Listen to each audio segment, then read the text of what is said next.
Breaking right now, a tornado going through Ada earlier this morning. 7:56 is the time. I'm Kylie Walker. And I'm Alejandra Briones. Field meteorologist Michael Armstrong in Ada just after that storm moved through. We're here in Storm Command. We're still hearing sirens. There's gas leaks as well.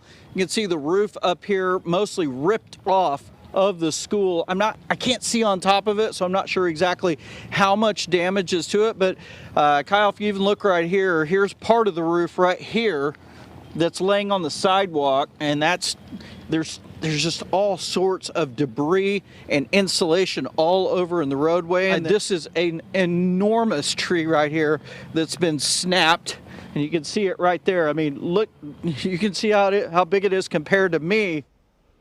And those damage reports from Ada are still coming in this morning. We'll keep you updated as we get more information, and that is still coming in right now. And we also want to tell you about this backup that we saw due to flooding earlier this morning on I-35 near 63rd Street. That has now been cleared.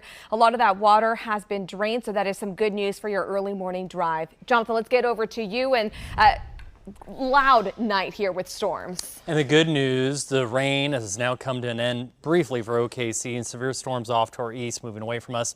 Let's talk about the tornado watch. Still about one county into eastern Oklahoma. Those will get dropped here in the next hour. There's more rain coming in this afternoon, albeit scattered, about a 30 to 40% chance. It'll come in sideways because the winds are going to start gusting this afternoon. 40 to 50 in Orange, and then 50 to 60. Listen, we're going to have some power bumps, minor wind damage, high-profile vehicles heading east. Well, depends which way you're heading because winds will be mostly west to northwest. There could be some flipped semis because of those winds. Fire danger very bad in western Oklahoma. I think the rain is going to help a little bit here in OKC. It's 49 here, and it's cloudy. Clouds break. I think we're going to see more clouds than sun today. Down to near freezing tomorrow morning and Thursday morning. A cold rain Saturday. Then next week looking really good. Quiet in the 70s.